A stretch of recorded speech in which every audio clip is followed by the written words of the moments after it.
Welcome to DY news. మాటలు ఏంటంటే 12 లక్షల కోట్లు, 13 లక్షల కోట్లు, 14 లక్షల కోట్లు అని చెప్పి రాష్ట్ర అప్పుని వేలం పాట పాడినట్టుగా పాడి జగన్మోహన్ రెడ్డి గారి సర్కారు మీద చెడు అభిప్రాయం వచ్చే విధంగా జనాల్లో ఒక తప్పుడు ప్రచారాన్ని తీసుకెళ్లి ఎన్నికల్లో లబ్ధి పొందారు. లబ్ధి పొందిన తర్వాత వీళ్ళు కేవలం ఈ 24 నెలల్లో చేసినటువంటి అప్పు ఎంత అంటే 3,50,000 కోట్ల రూపాయలకు పైగా కేవలం 24 నెలల్లో అప్పు దాటిపోయింది.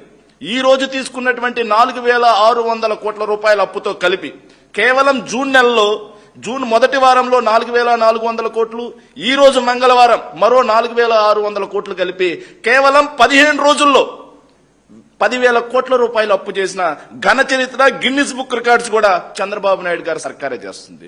నాడు జగన్మోహన్ రెడ్డి గారి సర్కార్ 2 సంవత్సరాలు కోవిడ్ ఉన్నా సరే, రాష్ట్రానికి రావాల్సినటువంటి ఆదాయాలు ఆగిపోయినా సరే, అదేవిధంగా కరోనా మీద అదనంగా ఖర్చు చేయాల్సినటువంటి పరిస్థితి వచ్చినా సరే, గ్రామాన సచివాలయాలు, విలేజ్ క్లినిక్లు, రైతు భరోసా కేంద్రాలు, నాడు నేడు స్కూల్స్, నాడు నేడు ఆసుపత్రులు, 17 మెడికల్ కాలేజీలు, 10 ఫిషింగ్ హార్బర్లు, 4 పోర్టులు, 6 ఫిష్ ల్యాండింగ్ సెంటర్లు, ఉద్దానం కిడ్నీ సమస్యని తీర్చి, అదేవిధంగా 3 చోట్ల ఇండస్ట్రియల్ కారిడార్లు తేవడమే కాకుండా 2,26,000 మంది గవర్నమెంట్ ఉద్యోగాలు, శాశ్వత ఉద్యోగాలు ఇవ్వటమే కాకుండా 30 లక్షల మందికి ఎంఎస్ఎంఈల ద్వారా ఉపాధి కల్పించడమే కాకుండా 1,20,000 కోట్ల రూపాయలు వాస్తవ పెట్టుబడులు, 13 లక్షల కోట్ల రూపాయలు ఏదైతే పెట్టుబడులకి విశాఖ సమ్మిట్ వేదికగా ఎంఓయూలు చేసుకుని రాష్ట్రాన్ని ఒకవైపు సంక్షేమాన్ని దృష్ట్యా చూస్తే 4 లక్షల కోట్ల రూపాయలు సంక్షేమానికి నాడు జగన్మోహన్ రెడ్డి గారు డీబీటీ ద్వారా, నాన్ డీబీటీ ద్వారా ఖర్చు చేసి కూడా ఇలా చెప్పుకుంటూ పోతే రాష్ట్రంలో కుప్పం నుంచి కురుపాం వరకు ప్రతి గ్రామంలో జగన్మోహన్ రెడ్డి గారు చేసినటువంటి అభివృద్ధి సంక్షేమ కార్యక్రమాలు మన కళ్ళకు కట్టినట్టు కనిపిస్తాయి. ఇన్ని చేసి జగన్మోహన్ రెడ్డి గారు 60 నెలల్లో చేసిన అప్పు ఎంతరా అంటే కేవలం 3,32,000 కోట్లు మాత్రమే. కానీ దాన్ని ఈ ఎల్లో మీడియా ద్వారా, వాళ్లకున్నటువంటి సోషల్ మీడియా ద్వారా, వాళ్లకున్నటువంటి పెయిడ్ యూట్యూబ్ ఛానల్స్ ద్వారా రాష్ట్ర అప్పు 10, 11, 12, 13 అన్నట్టుగా సోలాపూర్ వాళ్ళు ఏలం పాడినట్టుగా పాడారు, దుప్పట్లు ఏలం పాడినట్టు పాడి ఈ రోజు వాళ్ళు చేస్తుంది ఏంటంటే జగన్మోహన్ రెడ్డి గారు 60 నెలల్లో చేసినటువంటి అప్పుని వీళ్ళు 24 నెలల్లో క్రాస్ చేసి దేశంలోనే అప్పు చేయడంలో మొదటి స్థానంలో ఉన్నారు వీళ్ళు. ఈ రోజు నిజంగా రాష్ట్ర ఆర్థిక పరిస్థితి సుడాన్ కన్నా దారుణంగా తయారవుతుంది. రాష్ట్ర ఆర్థిక పరిస్థితి సోమాలియా కన్నా దారుణంగా తయారవుతుంది. రాష్ట్ర ఆర్థిక పరిస్థితి నిజంగా ఆఫ్రికాలోని అతి నిరుపేద దేశాల కంటే కూడా దారుణంగా ఈ రోజు రాష్ట్ర ఆర్థికం విధ్వంసం అయిపోయింది. రాష్ట్రం దివాలా తీసే పరిస్థితికి వచ్చింది. ఒకవైపు అప్పులు మాత్రం ఎప్పటి ముప్పటిగా చేసుకుంటూ పోతున్నారు, మరోవైపు సంక్షేమం ఎక్కడైనా కనిపిస్తుందా అంటే ఫీజు రియంబర్స్మెంట్ బకాయిలు. విద్యా సంవత్సరం అయిపోయింది, ఫీజు రియంబర్స్మెంట్ బకాయిలు చెల్లించక విద్యార్థులకి సర్టిఫికెట్లు చేతికి రాక పై చదువులకు వెళ్లలేని పరిస్థితి కొందరిదైతే, మరికొందరి పరిస్థితి మరీ దయనీయం. వాళ్ళు ఉద్యోగాలకు వెళ్లాలంటే ఇక్కడ సర్టిఫికెట్లు ఇవ్వనటువంటి పరిస్థితి. ఈ సర్టిఫికెట్లు ఇవ్వాలంటే ఫీజులు చెల్లించమని కాలేజీ యాజమాన్యాలు అడుగుతున్నాయి. ప్రభుత్వం మాత్రం నిమ్మకు నీరెత్తినట్టుగా ఈ రోజు ఫీజు రియంబర్స్మెంట్ బకాయిలు చెల్లించట్ల వెరసి తమ తల్లుల మెడల్లో పుస్తలు అమ్ముకోవాల్సినటువంటి పరిస్థితికి ఈ రోజు విద్యార్థులు వచ్చారు. మరోవైపు ఆరోగ్యశ్రీ బకాయిలు, నెట్వర్క్ ఆసుపత్రులకు ఆరోగ్యశ్రీ బకాయిలు మొత్తం ఆపేయడంతో ఈ రోజు పేదవాడికి ఏదన్నా జబ్బు చేస్తే కార్పొరేట్ వైద్యం అందే పరిస్థితి లేదు. చేయూత, ఆసరా, తోడు లాంటి జగన్మోహన్ రెడ్డి గారు ఇచ్చిన పథకాలకి మొత్తానికి మంగళం పాడేశారు. ఇక అమ్మఒడి పరిస్థితి మనం అందరం చూస్తా ఉన్నాం, అరకొరగా ఇస్తా ఉన్నారు. రైతు భరోసా 7 లక్షల మందికి ఎత్తేశారు. ఇంకోవైపు చూస్తే రైతన్నకు మద్దతు ధర లేదు.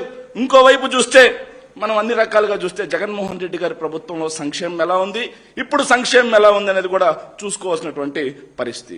మరి రాష్ట్రానికి రావాల్సినటువంటి ఆదాయాల పరిస్థితి ఏంట్రా అని చూస్తే జగన్మోహన్ రెడ్డి గారు అధికారంలో ఉన్నప్పుడు తలసరి ఆదాయం పెరిగింది, రాష్ట్రం యొక్క జీఎస్టీ వసూళ్లు పెరిగాయి, రాష్ట్ర జీఎస్డీపీ పెరిగింది, పారిశ్రామిక వృద్ధి పెరిగింది, వ్యవసాయ వృద్ధి పెరిగింది, సేవా రేటు వృద్ధి కూడా పెరిగింది. కానీ ఇప్పుడు చూస్తే జీఎస్టీ వసూళ్లు డమాల్, జీఎస్డీపీ డమాల్, ఇవన్నీ ఏమైపోతా ఉన్నాయి. రాష్ట్రానికి రావాల్సినటువంటి ఆదాయం, సంపద సృష్టిస్తా అని చంద్రబాబు నాయుడు చెప్తే ఈ రోజు నిజంగా రాష్ట్ర సంపద ఆవిరైపోతా ఉంది. ఎక్కడా కూడా సంపద సృష్టి అనేది కనిపించట్లా. క్వార్ట్జ్ చూసుకున్నా, మట్టి చూసుకున్నా, గ్రావెల్ చూసుకున్నా, శాండ్ చూసుకున్నా, ఇక సిలికా, మద్యం, భూములు, ఇవన్నీ కూడా తెలుగుదేశం పార్టీ వాళ్ళు రాబందుల్లా దోచుకు తినేస్తా ఉన్నారు. నాడు జగన్మోహన్ రెడ్డి గారి సర్కారులో ఇసుక ద్వారా 750 కోట్ల రూపాయలు సంవత్సరానికి ఆదాయం వచ్చేది. ఇలాంటి రాష్ట్ర ఖజానాకు రావాల్సినటువంటి ఆదాయ వనరులను మొత్తాన్ని తెలుగుదేశం పార్టీ కార్యకర్తలకి దోచిపెట్టేస్తున్నారు. కాబట్టి ఈ రోజు రాష్ట్రానికి రావాల్సినటువంటి ఆదాయాలు రాట్లా. ఎక్సైజ్ మనం చూసాం, కల్తీ మద్యం కుటీర పరిశ్రమల రాష్ట్రంలో ఎలా వెచ్చలవిడిగా గ్రామ స్థాయికి కూడా వెళ్ళిపోయిందో, వెరసి రాష్ట్రంలో ఈరోజు మద్యం ఏరులై పారుతున్న గ్రామాన రాష్ట్ర ఖజానాకు ఆదాయం రావాల్సిన రీతిలో ఆదాయం రావట్లా. ఇసుక దగ్గర నుంచి అన్ని దోచుకుతున్నటువంటి పరిస్థితి చూసాం. ఇక అమరావతి పేరుతో అడ్డగోలుగా ఎక్సెస్ రేట్లేసి వెచ్చలివిడిగా ప్రజాధనాన్ని ఎలా దోచుకు తింటున్నారో, స్క్వేర్ ఫీట్ కి 20,000 రూపాయలు లెక్కనేసి అనేది కూడా మీడియా మిత్రులందరూ కూడా గమనిస్తున్నారు. రాష్ట్ర ప్రజలందరికీ కూడా అర్థమైంది. ఇలా ఒకవైపు రాష్ట్రం ఇబ్బడి ముబ్బడిగా అప్పులు చేసి రాష్ట్ర ఆర్థిక పరిస్థితిని బంగాళాఖాతం అడుగున పాతాళంలో తొక్కివేశారు ఈ ప్రభుత్వం. సో నిజంగా రాష్ట్రం దివాలా తీస్తుంది, ఆర్థికంగా విధ్వంసం అవుతుందంటే కూటమి పాలనలోనే అనే విషయం కూడా కాగ్ లెక్కలు కూడా మనందరికీ కూడా చూపెడతా ఉన్నాయి, నిదర్శనంగా మారుతా ఉన్నాయి. మరోవైపు సంక్షేమ చట్టం కూడా విరిగిపోయింది. సో దీని గురించి కూటమి ప్రభుత్వాన్ని ఎవరైనా అడిగితే, దీని గురించి ప్రశ్నిస్తూ వైఎస్ఆర్ కాంగ్రెస్ పార్టీలో ఎవరైనా వీడియో చేసి అఫీషియల్ పేజ్ లో పెడితే జనాల్లోకి వెళ్తుంది అని చెప్పి ఒక్క భయంతో అఫీషియల్ పేజీలు ఆపేయండి, బ్యాన్ కొట్టేస్తారు. వైఎస్ఆర్ కాంగ్రెస్ పార్టీ వాళ్ళు ఎవరైనా తమ పేజీల్లో వీడియోలు అప్లోడ్ చేస్తే, అయ్యా చంద్రబాబు నాయుడు గారు మీరు ఇంత తప్పులు ఎందుకు చేస్తున్నారు, ఆర్థికంగా రాష్ట్రం విధ్వంసం అవుతుంది, సంపద సృష్టి అన్నారు, నిజంగా ఇప్పుడు సంపద ఆవిరవుతుంది అని అడిగితే వాటన్నిటిని బ్యాన్. చంద్రబాబు నాయుడు గారి ప్రభుత్వానికి వ్యతిరేకంగా ఏ ఒక్కరూ మాట్లాడడానికి లేదు, ఏ ఒక్కరూ చూపడానికి లేదు, ఏ ఒక్కరూ రాయడానికి లేదు అన్న ఒక్క నిరంకుశత్వ ధోరణితో నియంత పాలన. ఈ రోజు నార్త్ కొరియా కూడా మనకంటే బానే ఉన్నట్టుంది, భావ వ్యక్తీకరణ స్వేచ్ఛలు అందరికి సమన్యాయం అన్నా ఉంది. కానీ ఇక్కడ మాత్రం వైఎస్ఆర్ కాంగ్రెస్ పార్టీ అంటే చాలు వాళ్ళని నియంతృత్వ ధోరణిలో అణిచివేయాలి, వాళ్ళ భావ వ్యక్తీకరణ స్వేచ్ఛని తొక్కేయాలి అన్న రీతిలో ఈ రోజు ఈ కూటమి ప్రభుత్వం నడుస్తా ఉంది. మరోవైపు చూస్తే రాష్ట్రంలో శాంతి భద్రతలు ఏ స్థాయిలో ఉన్నాయనడానికి అసెంబ్లీ సాక్షిగా వైఎస్ఆర్ కాంగ్రెస్ పార్టీకి చెందినటువంటి దాసరి సుధా, తాటిపర్తి చంద్రశేఖర్ గారు, విరూపాక్షి, మిస్టర్ విశ్వరాజ్ గారు అడిగిన ప్రశ్నకు సమాధానంగా నాడు హోంమంత్రి గారు ఒక సమాధానం ఇచ్చారు. వాళ్ళ మొదటి 8 నెలల్లోనే 16,809 ఆడబిడ్డల మీద అఘాయిత్యాలు జరిగాయి అని. అంటే గంటకి 3 ఆడబిడ్డల మీద మహిళా హోంమంత్రి గారి ఏలుబడిలో గంటకు 3 ఆడబిడ్డల మీద అఘాయిత్యాలు జరుగుతున్నాయి అని చెప్పి హోంమంత్రి గారే అసెంబ్లీ సాక్షిగా మనకి రికార్డు చూపినటువంటి దారుణమైన పరిస్థితి చూసాం. ఈ రోజు రాష్ట్రంలో ఏం నడుస్తా ఉందిరా అంటే ఎంతటి దుర్మార్గమైన పరిస్థితి అంటే శాంతి భద్రతలు ఎంతలా దిగజారిపోయా అనడానికి నిదర్శనం ఇది. ఏంట్రా అంటే వీళ్ళ అధికారంలోకి రాగానే మచ్చుమరిలో ఒక బాలిక కనిపించకుండా పోతే 2 సంవత్సరాలైనా సరే ఆ బాలికని వెలికి తీసి ఇవ్వలేదు కదా, దాని గురించి హోంమంత్రి కిక్కురు మనకుండా ఉంటారు. మరోవైపు రాప్తాడు నియోజకవర్గం ఏడుగుర్రాలపల్లిలో 9వ తరగతి జరిగేటువంటి మైనర్ బాలిక మీద తెలుగుదేశం పార్టీ నాయకులు కీచకుల్లా గ్యాంగ్ రేపుకు పాల్పడి ఆ ఆడబిడ్డ మైనర్ బాలిక గర్భం దాలిస్తే దాని గురించి మహిళా హోంమంత్రి నోరెత్తరు. ఇంకోవైపు చూస్తే గుంటూరులో నజీర్ అనే తెలుగుదేశం పార్టీకి చెందినటువంటి ఎమ్మెల్యే ఆగడాల గురించి మహిళా హోంమంత్రి గారు ఎక్కడా నోరెత్తరు. ఇంకోవైపు చూస్తే కూన రవికుమార్ విద్యాబుద్ధులు నేర్పించేటువంటి ఒక మహిళా లెక్చరర్ ని కీచకుల్లా చెరబెట్టాలని చూశారు అని చెప్పి ఆ మహిళా లెక్చరరే నేరుగా ఆత్మహత్యకు పాల్పడే పరిస్థితికి వచ్చినా సరే, ఆత్మహత్య యత్నం కూడా జరిగింది, ఆవిడ స్టేట్మెంట్ ఉన్నా సరే దాని మీద మహిళా హోంమంత్రి గారు ఎక్కడా మాట్లాడరు. జనసేన పార్టీకి చెందినటువంటి అరవ శ్రీధర్ ఆగడాల గురించి కథలుగా 2 తెలుగు రాష్ట్రాల్లో వైరల్ అయినటువంటి సంగతి కూడా చూసాం. ఆ మహిళ నేరుగా బయటకు వచ్చి అయ్యా నా పరిస్థితి అని చెప్పుకుంటే తిరిగి ఆ మహిళ మీదే జనసేన పార్టీకి చెందినటువంటి గూండాలు ఆవిడ మీద బహిరంగంగా సభ్య సమాజం చూస్తూ ఉండగా దాడి చేసినా సరే హోంమంత్రి గారు ఏమీ పట్టదు. అంతెందుకు, గత 11 రోజులుగా మా డాక్టర్ కనిపించట్లేదు, మా పసిబిడ్డ కనిపించట్లేదు, మా పాపని వెతికి తీసుకురండి మహాప్రభు అని తునిలో 2 తల్లిదండ్రులు వాళ్ళ పాప గురించి గగ్గోలు పడతా ఉంటే దాని గురించి హోంమంత్రి గారికి పట్టదు. ఇక సాయి కృష్ణాంశం విజయవాడలో కృష్ణలంక సిఐ నాగరాజు మా కొడుకుని కొట్టి చంపేసి దహనం చేసి పడేశాడు, మాకు శవం కూడా ఇవ్వట్లేదు మా కొడుకుని తెచ్చివ్వండి అని చెప్పి ఒక తల్లి రోధిస్తుంది. మా కొడుకుని బ్రతికినైనా సరే లేకపోతే మృతదేహంగా అయినా తెచ్చిండయ్యా అని ఒక తల్లి రోధిస్తుంటే హోంమంత్రి గారికి పట్టట్లేదు.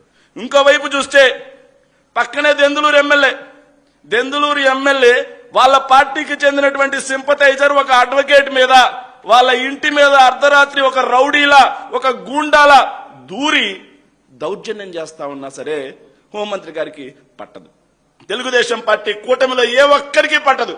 కానీ అదే హోంమంత్రి గారి మీద మాజీ వైఎస్ఆర్సీపీ మంత్రివర్యులు ఎవరైతే ఉన్నారో ఆయన మేకప్ అనగానే తెలుగుదేశం పార్టీలో చిన్న చితక పెద్ద మోటా మొత్తం కట్టగట్టుకుని వచ్చి అదే రాష్ట్ర సమస్య అయినట్టుగా, రాష్ట్రం సంక్షోభంలోకి వెళ్ళిపోయినట్టుగా, రాష్ట్రంలో ఇంకేమీ లేనట్టుగా మొత్తం గగ్గోలు పడుతున్నారు. అంటే నేను నేరుగా అడుగుతా ఉన్న తెలుగుదేశం పార్టీ వాళ్ళని, రాష్ట్రంలో మహిళలు, చిన్నారులు, అదేవిధంగా బడుగు బలహీన వర్గాలకు చెందినటువంటి వ్యక్తుల మాన ధన ప్రాణాల కంటే హోమ్ మినిస్టర్ గారి మేకప్పే ఎక్కువైపోయిందా? ఇదే నిజంగా ఆంధ్రప్రదేశ్ ప్రజలు చేసుకున్నటువంటి దౌర్భాగ్యం. నిజంగా ఎంతటి దుర్మార్గమైనటువంటి పరిస్థితులు ఉంటాయంటే తెలుగుదేశం పార్టీ వాళ్ళు ఏమైనా మాట్లాడచ్చు, ఎంత నీచానికైనా దిగజారి వాళ్ళు అపోజిషన్ పార్టీ వాళ్ళ గురించి మాట్లాడచ్చు. అంతెందుకు మేము అధికారంలో ఉన్నప్పుడు పవన్ కళ్యాణ్, ఇప్పటి డీసీఎం గా ఉన్నటువంటి పవన్ కళ్యాణ్ గారు అప్పటి మంత్రివర్యులైనటువంటి రోజా గారిని ఉద్దేశించి ఏం మాట్లాడారా? డైమండ్ రాణి అని ఆయన మాట్లాడొచ్చు. వైఎస్ఆర్ కాంగ్రెస్ పార్టీ లీడర్స్ అందరినీ కూడా పీకలు పిసికేస్తా, చెప్పులతో కొడతా, చాటలతో కొడతా, తోలు తీస్తా, తాట తీస్తా. ఇంకా మీడియా ముందు నాకు మాట్లాడడానికి కూడా ఇంకొంత భాష అనేది సంస్కారం ఉంది. ఆయనలాగా దిగజారిన వ్యక్తులం కాదు. ఇంకా 4 అడుగులు ముందుకేసి కూడా వైఎస్ఆర్ కాంగ్రెస్ పార్టీ వాళ్ళని తిట్టారు. ఇక బండారు సత్యనారాయణ అనే తెలుగుదేశం పార్టీ అతనైతే ఏం మాట్లాడారు? రోజా గారి గురించి ఒక మహిళా మంత్రి అని కూడా చెప్పడానికి వీలు లేకుండా, సో సంస్కారం విడిచి కుసంస్కారిలా ఆయన మాట్లాడిన మాటలేంది? సభ్య సమాజం సిగ్గుతో తలదించుకుంటుంది ఆ మాటలు వింటే. ఒక మహిళా మంత్రిని పట్టుకొని బ్లూ ఫిల్మ్లు అయ్యి అని చెప్పేసి నీచంగా మాట్లాడినటువంటి కీచకులు వాళ్ళు కాదా? వాళ్ళకి మహిళల మీద గౌరవం ఉందా? ఇక మనం బాగా మాట్లాడొచ్చు. బాలకృష్ణ గారు లోకేష్ యొక్క మామ, నందమూరి తారక రామారావు గారి యొక్క తనయుడు, అదేవిధంగా చంద్రబాబు నాయుడు గారి యొక్క బావమరిది అయినటువంటి బాలకృష్ణ గారు మాట్లాడిన మాటలేంది? మహిళ కనిపిస్తే మీ అందరికీ తెలుసు, ఇది ఇరు తెలుగు రాష్ట్రాల్లో బాగా ఫేమస్ అయినటువంటి డైలాగ్ అది. అలాంటి నీచమైన మాటలు ఆయన మాట్లాడతారు. ఇక అయ్యన్న పాత్రుడు ఇప్పుడు స్పీకర్ గా ఉన్నాడు. ఆయన మాట్లాడిన మాటలు మనం చూసాం రోజా గారి గురించి. అలాంటి వ్యక్తుల్ని తీసుకొచ్చి ఈ రోజు ఆంధ్రప్రదేశ్ శాసనసభ స్పీకర్ గా కూర్చోబెట్టారు ఈ ప్రభుత్వం. సో వాళ్ళకి నిజంగా చిత్తశుద్ధి ఉందా, మహిళల మీద గౌరవం ఉందా లేదా అనేది కూడా వాళ్ళే ఆలోచన చేసుకోవాల్సినటువంటి పరిస్థితి. ఇక మీకు దెందులూరు ఎమ్మెల్యే గారు మాట్లాడిన ఒక మాట వినిపిస్తా. మహిళా మంత్రిగా ఉన్నటువంటి మా ఆరోగ్య శాఖ మంత్రిగా ఉన్నారు విడుదల రజనీ గారు, ఆవిడ గురించి దెందులూరు ఎమ్మెల్యే గారు ఏం మాట్లాడారో కూడా ఒకసారి నేను ప్లే చేస్తా, మీడియా మిత్రులు కూడా గమనించాలి. గవర్నమెంట్ లో అంటే గవర్నమెంట్ దగ్గరికి వెళ్ళాలి. ఏం చేస్తుందంటే విడుదల రజనీ ఊరికే మేకప్ వేసి తిరుగుతుందండి. మీ మంత్రి గారు మేకప్ వేసి తిరుగుతున్నారా అడుగుతున్నానండి. అంటే చింతమనేని ప్రభాకర్ గారు అప్పుడు మంత్రిగా ఉన్నటువంటి ఏదైతే విడుదల రజనీ గారి గురించి మేకప్ వేసుకొని తిరుగుతున్నారా అని అడిగితే అది రాజ్యాంగబద్ధమట, అది సంస్కారయుతమట. అదే మహిళా హోంమంత్రి గారు ఈ సమస్యలు మొత్తాన్ని పక్కన పెట్టి జగన్మోహన్ రెడ్డి గారిని తిట్టడానికి, జగన్మోహన్ రెడ్డి గారి వ్యక్తిత్వ హననం చేయడానికి వైఎస్ఆర్ కాంగ్రెస్ పార్టీలో అంతెందుకయ్యా, విజయమ్మ గారిని విజయమ్మ అనే వాళ్ళందరినీ కూడా ఆవిడ ఏం మాట్లాడారో చూశాం, ఎంత నీచంగా తిట్టారో మనం చూశాం. అదేవిధంగా మొన్నటికి మొన్న వైఎస్ఆర్ కాంగ్రెస్ పార్టీ వాళ్ళు గుడ్లు పగలు కొడతారంట. ఆవిడకి హోంమంత్రి ఇచ్చింది గుడ్లు పగలు కొట్టడానికా, లేకపోతే రాష్ట్రంలో శాంతి భద్రతలు ఏవైతే ఉన్నాయో లా అండ్ ఆర్డర్ని కాపాడడానికా అని అడుగుతా ఉన్నాం నేరుగా. దానికి సమాధానం చెప్పకుండా ఈ రోజు వచ్చి ఈ మాటలన్నీ మాట్లాడుతూ ఉన్నారు. రాష్ట్రంలో ఈ రోజు శాంతి భద్రతల పరిస్థితి ఉందో మనం గమనిస్తా ఉన్నాం. వైఎస్ఆర్ కాంగ్రెస్ పార్టీ వాళ్ళు ఏ ఒక్కరైనా సరే ఒక చిన్న పోస్ట్ పెడితే, ప్రభుత్వానికి వ్యతిరేకంగా ఒక చిన్న మాట మాట్లాడితే ఎక్కడున్నా సరే తీసుకురావడం, అక్రమ కేసులు పెట్టడం, పోలీసులు రెడ్ బుక్ రాజ్యాంగం ప్రకారం వైఎస్ఆర్ కాంగ్రెస్ పార్టీ వాళ్ళని చట్టాన్ని మరి పక్కన పెట్టేస్తారు, బాధిపడేయటం, జైలుకు పంపించడం. కానీ నిజంగా ఈరోజు బాధితులు ఎవరైతే ఉన్నారో, మర్డర్లు జరుగుతున్నా, మానభంగాలు జరుగుతా ఉన్నా, గంజాయి సరఫరా జరుగుతా ఉన్నా, ఒకవైపు అక్రమ మైనింగ్ జరుగుతా ఉన్నా, ఎక్కడా కూడా శాంతి భద్రతలు అనేవి లేవు. విజిలెన్స్ అనేది ఎక్కడా పనిచేయట్లా. వీటి గురించి అడిగితే ఇప్పుడు డైవర్ట్ చేయడం కోసం మళ్ళీ మాజీ మంత్రి అయినటువంటి అమర్నాథ్ గారి మీద వీళ్ళు వ్యక్తిత్వ హననానికి పాల్పడుతున్నారంటే, రాష్ట్రంలో ఒకవైపు మీడియా, బలమైన మీడియా ఉంది. సో 500కు పైగా యూట్యూబ్ ఛానల్కి డబ్బులు ఇచ్చి పోషిస్తున్నాం. పెయిడ్ ₹7 ఎల్లో బ్యాచ్ అయినటువంటి ఐటీడీపీ ఉంది అని చెప్పేసి వాళ్ళు చేసేటువంటి తప్పుడు ప్రచారం ఇంకెన్నాళ్ళు కొనసాగదు. రాష్ట్ర ప్రజలందరూ విఘ్నులు గమనిస్తున్నారు. మొత్తం సరైన సమయంలో చంద్రబాబు నాయుడు గారి యొక్క దాష్టిక కీచక పాలనకి చరమగీతం పాడుతారు అని చెప్పి ఈ సందర్భంగా మనం చేసుకున్నాం.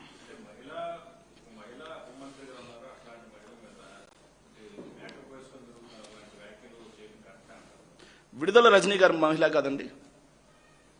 విడుదల రజనీ గారు మహిళ కాదా? అప్పుడు మంత్రిగా పనిచేశారా లేదా? రోజా గారు మహిళ కాదా? అప్పుడు మంత్రిగా పనిచేశారా లేదా? సో ఆవిడ ఇక్కడ జరుగుతున్నటువంటి ఈ అంశాల మీద దృష్టి సారించాల్సింది పోయి వైఎస్ఆర్ కాంగ్రెస్ పార్టీ మాజీ మంత్రి యొక్క గుడ్లు పగలు కొడతామంటే ఆవిడ మాట్లాడొచ్చా అండి?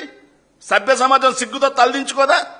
ఎలా మాట్లాడతారండి ఒక మహిళ ఉండి నేను గుడ్లు పగలు కొడతాను అనే మాట అంటున్నారంటే, సో ఆవిడ ఎంత కుసంస్కారులా దిగజారారు. ఆవిడ దిగజారి ఎంతైనా మాట్లాడొచ్చు. కౌంటర్ ఇటు వైపు నుంచి వస్తే ముందు వీటి గురించి చూడమనండి. సో నా వేర్ ఈజ్ మై సన్ అని ఇక్కడ మహిళ అడుగుతా ఉంది. వేర్ ఈజ్ మై డాటర్ అని చెప్పేసి తునిలో ఒక దంపతులు అడుగుతున్నారు. వేర్ ఈజ్ మై డాటర్ అని చెప్పి 2 సంవత్సరాలుగా మచ్చుమరిలో అడిగి అలిసిపోయారు. గొంతు ఎండిపోయింది వాళ్ళకి. సో వీటి మీద సమాధానం చెప్పమనండి.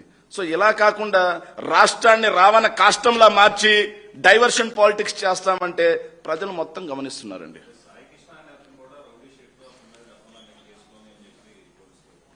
సో రౌడీ షీటర్ అయితే ఈ పోలీసులకి కొట్టి చంపేసి దాన సంస్కారాలు చేసే హక్కు ఎవరైనా ఇచ్చారా? భారత రాజ్యాంగం నాకు తెలిసి డాక్టర్ బిఆర్ అంబేద్కర్ గారు రాసినటువంటి భారత రాజ్యాంగం, సిఆర్పిసి భారత న్యాయ స్మృతి ప్రకారం ఏదైతే ఉందో వాళ్ళు నిందితులని పట్టుకొని విచారణ చేసి న్యాయమూర్తుల మధ్య ఉంచవలసినటువంటి హక్కు మాత్రమే వాళ్ళకుంది. కానీ వాళ్ళు చట్టాన్ని చేతిలోకి తీసుకొని కొట్టి చంపేసి దాన సంస్కారాలు చేసి ఈ రోజు కూడా తల్లికి కొడుకు ఎక్కడున్నాడో తెలియని దాష్టికమైన పరిస్థితి. దుర్మార్గమైన అంశం ఏంటంటే వాళ్ళ కూతురు ప్రెస్ మీట్ ఒకటి చూస్తున్నామండి. ఒకసారి వాళ్ళ మదర్ ఏం మాట్లాడుతున్నారంటే, నా కొడుకు ఎక్కడున్నాడా అని చెప్పేసి ఇన్ని రోజులుగా నేను ప్రతిరోజు గవర్నమెంట్ మార్చిరీలు ఎదుగుతున్నానండి అని చెప్పింది. సో మనం కూడా ఒక తల్లికి బిడ్డలమే కదా, మనం కూడా ఆలోచన చేయాలి కదా. రౌడీ షీటర్ అయితే కొట్టి చంపేస్తారా అనేది కూడా తెలియాలండి. Thank you. మీకు ఈ వీడియో నచ్చినట్లయితే లైక్ చేయండి, షేర్ చేయండి. ముందుగా కింద ఉన్న సబ్స్క్రైబ్ బటన్ పై క్లిక్ చేయండి. ఎల్లప్పుడూ అప్డేట్ సమాచారాన్ని పొందండి.